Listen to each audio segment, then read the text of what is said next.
नमस्कार, मैं अजय वालिया स्वागत करता हूं आपका अपने YouTube चैनल धर्मध्वज पर।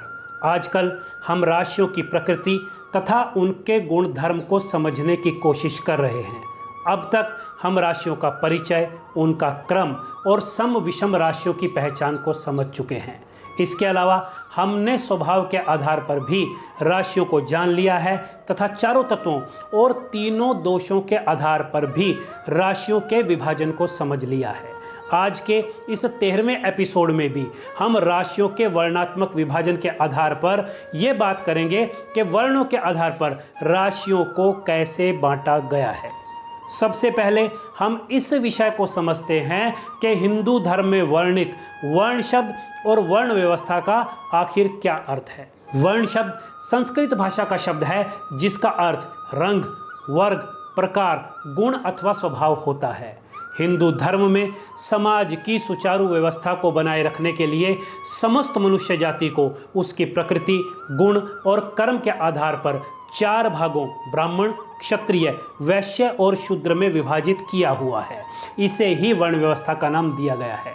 संक्षेप में वर्ण व्यवस्था मनुष्य की सामाजिक, धार्मिक और दार्शनिक दृष्टि से किए हुए वर्गीकरण का नाम है जो समाज के सुचारू संचालन के लिए किया गया था। हालांकि वर्तमान में इसमें भी कोई संदेह नहीं है कि वर्ण व्यवस्था एक विवादास्पद व्यवस्था हो चुकी है, क्योंकि बेशक शुरू में यह व्यवस्था कर्म और गुणों पर आधारित थी, लेकिन समय के साथ साथ अनेक कारणों के चलते ये व्यवस्था जन्म आधारित जाति व्यवस्था में बदल गई, जिसके कारण समाज में जातिगत भेदभाव, ऊंच और नीच की भावना और छुआछूत जैसी घृणित सामाजिक बुराइयां अस्तित्व में आ गई। लेकिन ये भी अक्षरशः सत्य है कि शुरू में वर्ण व्यवस्था जन्म पर नहीं बल्कि कर्म पर आधारित थी। कहने का भाव ये है कि प्रारंभिक वैदिक काल में व्यक्ति का वर्ण लचीला होता था, जो कि कर्म के आधार पर बदला भी जा सकता था। लेकिन उत्तर वैदिक काल तक आते आते इस व्यवस्था में अनेक परिवर्तन आए और धीरे धीरे ये व्यवस्था कठोर जाति व्यवस्था में बदल गई।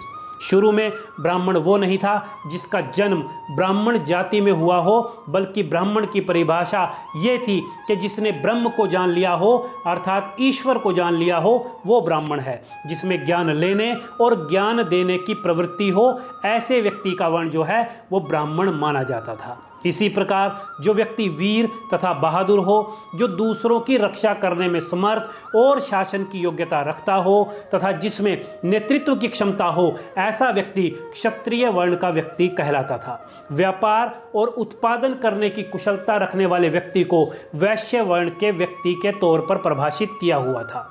इसके अलावा श्रम और सेवा से जो समाज का सहायक बन जाए, ऐसे व्यक्ति को शूद्र वर्ण के व्यक्ति के तौर पर वर्गीकृत किया हुआ था। तो संक्षेप में वर्ण व्यवस्था ऐसी व्यवस्था रही है जिसके आधार पर हिंदू धर्म में पूरे मानव समाज को वर्गीकृत किया गया था। अब इसी वर्ण व्यवस्था के आधार पर आज पहले तो हम राशियों के वर्णात्मक विभाजन को जानेंगे और फिर इस बात को समझेंगे कि राशियों के विषय में आखिर वर्णात्मक विभाजन की आवश्यकता क्या है। यहाँ पर हमारे पास वही सूत्र काम आएगा जिसके आधार पर हमने सभी 12 राशियों को तत्वों के आधार पर विभाजित किया था। तत्वों के आधार पर किए गए राशि विभाजन वाले सूत्र से ही हम यहाँ आज के एपिसोड में बड़ी सरलता से अब इस बात को जान लेंगे कि कौन कौन सी राशियाँ किस किस वर्ण से ली गई हैं। हालांकि वर्ण व्यवस्था में पहला वर्ण ब्राह्मण को माना है, दूसरा क्षत्रिय को, तीसरा वैश्य को और अंतिम और चौथा वर्ण जो है वो शूद्र को माना गया है। लेकिन यहाँ पर स्मरण रखने की सहूलियत को देखते हुए सबसे पहले क्षत्रिय वर्ण से शुरुआत करेंगे, जिसमें पहले तत्व अग्नि तत्व के अंतर्गत वर्गीकृत की गई राशियाँ आती हैं। तो जैसा कि हम जानते हैं कि अग्नि तत्व में पहली राशि मेष, 5वीं राशि सिंह और 9वीं राशि धनु को लिया गया है। अग्नि का स्वभाव गर्म होता है और क्षत्रिय का स्वभाव भी गर्म होता है। इसलिए अग्नि तत्व की राशियों को, जिसे हमने अपने पिछले एपिसोड में पित्त दोष की राशियों के रूप में भी परिभाषित किया था, उन मेष, सिंह और धनु राशि को अर्थात राशि क्रम की पहली, 5वीं और 9वीं राशि को अग्नि तत्व की राशि माना गया है। अब क्योंकि क्षत्रिय का स्वभाव गर्म माना गया है, तो शीतल अर्थात ठंडा स्वभाव जो है वो ब्राह्मण वर्ण का माना गया है। इस वर्ण में जल तत्व की राशियों को लिया गया है क्योंकि जल का स्वभाव ठंडा होता है। तो अगर हम याद करते हैं तो हम पाते हैं कि तत्वों के आधार पर राशियों को वर्गीकृत करते हुए हमने जल तत्व को अग्नि, पृथ्वी और वायु तत्व के बाद सबसे अंत में अर्थात चौथे नंबर पर लिया हुआ था। जल तत्व की राशियों में चौथी राशि कर्क, 8वीं राशि वृश्चिक और 12वीं राशि मीन को लिया गया है। जल तत्व की राशियों को ही कफ दोष वाली राशियां भी माना गया है और यहाँ राशियों के वर्णात्मक विभाजन में भी जल तत्व की राशियों को ही ब्राह्मण वर्ण की राशियां माना गया है। पृथ्वी तत्व की राशियों को हमने पिछले एपिसोड में वात दोष की राशियां माना था। पृथ्वी तत्व की राशियों में दूसरी राशि वृष, छठी राशि कन्या और 10वीं राशि मकर को लिया हुआ है और यहाँ राशियों के वर्णात्मक विभाजन में पृथ्वी तत्व की राशियों को ही वैश्य वर्ण की राशियां माना गया है और वर्णों के आधार पर राशि विभाजन की श्रृंखला में जो राशियां वायु तत्व की मानी गई है और इन्हीं राशियों में त्रिदोष अर्थात पित्त, वात और कफ तीनों का ही समावेश माना गया है। इन राशियों को यहाँ वर्णात्मक विभाजन में शूद्र वर्ण की राशियां माना गया है। शूद्र वर्ण की राशियों में तीसरी राशि मिथुन, 7वीं राशि तुला और 11वीं राशि कुंभ को लिया गया है। अब यहाँ पर यह सवाल उठता है कि राशियों के वर्णात्मक विभाजन की ज्योतिष में आखिर क्या आवश्यकता है। तो इसका सबसे पहला उत्तर यह है कि विवाह मिलान कुंडली में राशियों के वर्णात्मक विभाजन की आवश्यकता पड़ती है क्योंकि संभावित वर और वधू की कुंडली मिलान के 8 गुणों में सबसे पहला गुण वर्ण गुण ही माना गया है। संभावित वर या वधू के लग्न या राशि से उनके वर्ण देखे जाते हैं। यदि वर का वर्ण वधू के वर्ण से ऊंचा अर्थात क्रमानुसार वधू के वर्ण से पहले आता है तो यह स्थिति कुंडली के गुण मिलान में अनुकूल मानी जाती है। इसके अलावा राशि का वर्णात्मक विभाजन व्यक्ति की प्रवृत्ति को समझने में भी मदद करता है।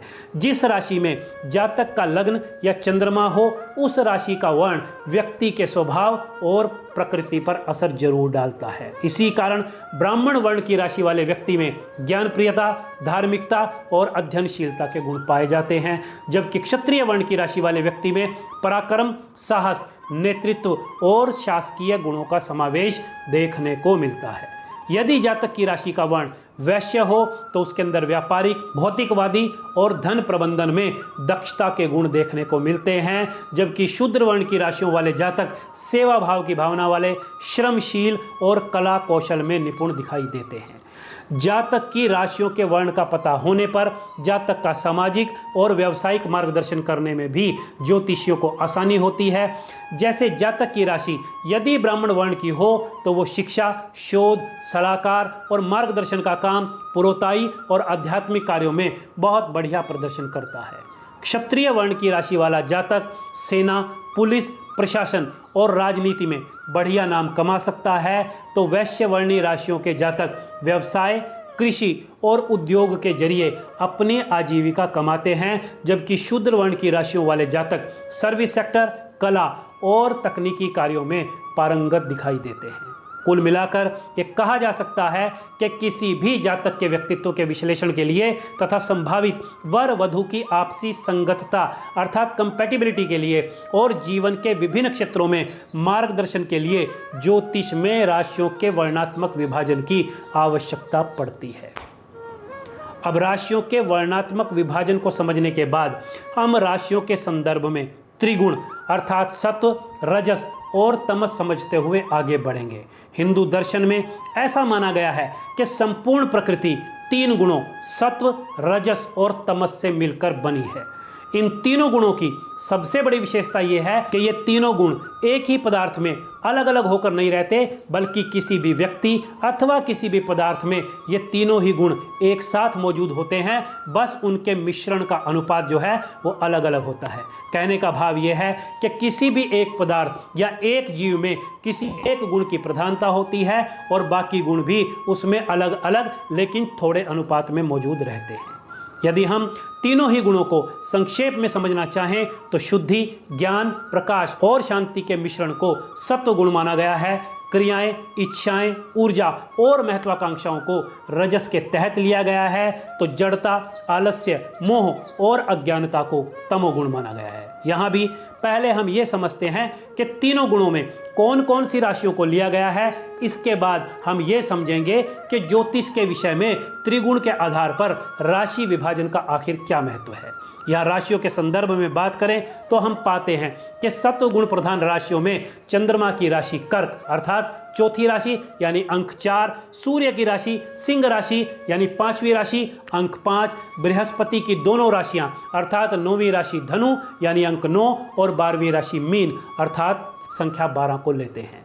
रजस गुण प्रधान राशियों में हम मंगल की दोनों राशियों अर्थात पहली राशि मेष और 8वीं राशि वृश्चिक और शुक्र की दोनों राशियों अर्थात दूसरी राशि वृष और 7वीं राशि तुला को लेते हैं। इसके बाद हम अंतिम गुण अर्थात तमोगुण में हम बुध की दोनों राशियों अर्थात तीसरी राशि मिथुन और छठी राशि कन्या और शनि की दोनों राशियों अर्थात 10वीं राशि मकर और 11वीं राशि कुंभ को लेते हैं। यानी हम दोबारा स्पष्ट कर रहे हैं कि सत्व गुण प्रधान राशियों में चंद्रमा की राशि अर्थात चौथी राशि कर्क, सूर्य की राशि अर्थात 5वीं राशि सिंह और बृहस्पति की दोनों राशियां अर्थात 9वीं राशि धनु और 12वीं राशि मीन सम्मिलित है।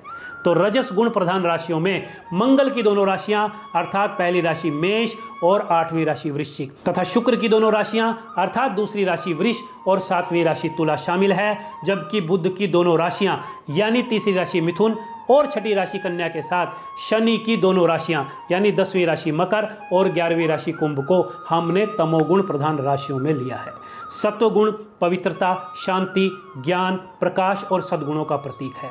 ये गुण व्यक्ति को सत्य, धैर्य, क्षमा, दान, धार्मिकता और आध्यात्मिकता की ओर प्रेरित करता है। सत्व प्रधान व्यक्ति शांत, बुद्धिमान, सकारात्मक और संतुलित होता है। वो जीवन के उच्च उद्देश्यों की खोज करता है और दूसरों की मदद करने में रुचि रखता है। यदि ये गुण असंतुलन में आ जाए यानी इसका बैलेंस खराब हो जाए तो किसी भी जातक में अति संवेदनशीलता अर्थात हाई सेंसिटिविटी या अलगाव अर्थात डिटैचमेंट हो जाता है। भगवत गीता में कहा गया है कि सत्व गुण शुद्ध और प्रकाशमान है जो जातक को ज्ञान और वैराग्य देता है। सूर्य जिसे आत्मा और ज्ञान का कारक कहा गया है, चंद्रमा जिसे मन की शांति और पवित्रता का कारक कहा गया है और गुरु जिसे बुद्धि, ज्ञान, आध्यात्मिकता और विश्वास का कारक माना गया है। ये तीनों ही ग्रह सत्वगुण के प्रमुख ग्रह बताए गए हैं। इन ग्रहों की मजबूत स्थिति कुंडली में सत्वगुण को बढ़ाती है। उदाहरण के लिए गुरु की उच्च स्थिति व्यक्ति को धार्मिक और ज्ञानी बनाती है।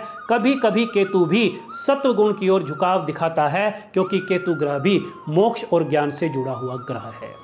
कर्क, सिंह, धनु और मीन सत्वगुण से जुड़ी हुई राशियां हैं। इन राशियों में ग्रहों की स्थिति व्यक्ति को लचीला, बौद्धिक और परिवर्तनशील बनाती है। सत्वगुण का किसी भी जातक के व्यक्तित्व पर यह प्रभाव पड़ता है कि सत्व प्रधान कुंडली वाले व्यक्ति शिक्षक, गुरु, वैज्ञानिक या आध्यात्मिक नेता बनते हैं, सकारात्मक कर्म करते हैं, स्वास्थ्य अच्छा रहता है और मोक्ष की ओर अग्रसर होते हैं। हाँ, यदि सत्वगुण कुंडली या जातक में असंतुलित हो जाए तो ऐसा व्यक्ति अति आदर्शवादी हो जाता है। रजस गुण जो है वो गतिविधि, जुनून, महत्वाकांक्षा और सृजन का प्रतीक है। ये व्यक्ति को कर्म, प्रजनन और सांसारिक सुखों की ओर प्रेरित करता है। रजस प्रधान व्यक्ति ऊर्जावान, प्रतिस्पर्धी, आत्मकेंद्रित और उपलब्धि उन्मुख व्यक्ति होता है। वो दूसरों को प्रेरित करने की योग्यता रखता है लेकिन खुद अधीर और आक्रामक भी हो सकता है। भगवत गीता में रजस को इच्छा और लोभ से बंधन पैदा करने वाला बताया गया है। मंगल अर्थात क्रोध और ऊर्जा का कारक ग्रह तथा शुक्र जिसे इच्छा, सुख और प्रेम का कारक माना गया है, ये दोनों ही ग्रह रजस गुण के प्रमुख ग्रह माने गए हैं। इनकी मजबूत स्थिति व्यक्ति को सक्रिय और सांसारिक बनाती है। उदाहरण के लिए यदि कुंडली में शुक्र उच्च में हो तो कला, विलासिता और संबंधों में जातक की रुचि दिखाई देती है। मेष, वृश्चिक, वृष और तुला राशियां रजस गुण से जुड़ी हुई हैं। ये राशियां नई शुरुआत और नेतृत्व प्रदान करती हैं। रजस प्रधान व्यक्ति व्यापारी, नेता या कलाकार होता है। ऐसा व्यक्ति कर्मठ होता है लेकिन इच्छाओं के कारण दुख भी भोगता है। असंतुलन में ये आक्रामकता या लोभ पैदा करता है जिसके कारण व्यक्ति के करियर में बाधा आती है। तमस गुण जड़ता, अंधकार, अज्ञान और विनाश का प्रतीक है। यह व्यक्ति को आलस्य, क्रोध, हिंसा और नकारात्मकता की ओर ले जाता है। तमस प्रधान व्यक्ति निष्क्रिय, विनाशकारी और सत्य से दूर होता है। वह गलत मार्ग चुनता है और उच्च सिद्धांतों को महत्व नहीं देता। भगवत गीता में तमस को अज्ञान से उत्पन्न होने वाला और आलस्य पैदा करने वाला गुण बताया गया है। बुध अर्थात बुद्धि और व्यापार का कारक ग्रह शनि, आलस्य, संघर्ष और दुख का कारक ग्रह, फोबिया और भ्रम को देने वाला ग्रह राहु और केतु ग्रह, जो वैसे तो वैराग्य का कारक है लेकिन तमस में यह निष्क्रियता का कारक ग्रह माना गया है। इन चारों ग्रहों अर्थात बुध, शनि, राहु और केतु को तामसिक गुणों वाला ग्रह माना गया है। इनकी मजबूत स्थिति व्यक्ति का जीवन संघर्षपूर्ण बनाती है। उदाहरण के लिए शनि की दशा में अवसाद या बाधाएं व्यक्ति को झेलनी पड़ती हैं। मिथुन, कन्या, मकर और कुंभ राशियां वैसे तो जातक को स्थिरता प्रदान करती हैं, लेकिन यदि इनका बैलेंस खराब हो जाए तो ये जातक में जड़ता प्रदान करने का काम करती हैं।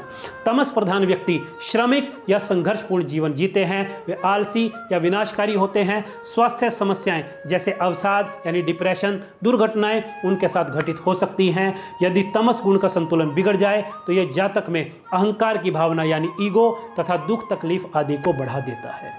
अंत में हम ये कह सकते हैं कि त्रिगुण से व्यक्ति की मानसिक प्रवृत्ति, जीवन दृष्टि और कर्म पथ को समझा जा सकता है। विवाह के समय कुंडली मिलान में भी त्रिगुणों का संतुलन देखना लाभकारी रहता है, ताकि वर और वधू के स्वभाव में विरोधाभास ना हो और वैवाहिक जीवन में दोनों का तालमेल बना रहे। इस तरह आज के एपिसोड में हमने राशियों के वर्णात्मक विभाजन को और राशियों के त्रिगुणात्मक विभाजन को समझने की कोशिश की है। उम्मीद है ये पाठ आपको जरूर समझ में आएगा। आपके सुझावों का और आपकी प्रतिक्रिया का इंतजार रहेगा। आज के लिए इतना ही। जल्द मिलेंगे अगले एपिसोड में। तब तक के लिए आज्ञा दीजिए। नमस्कार।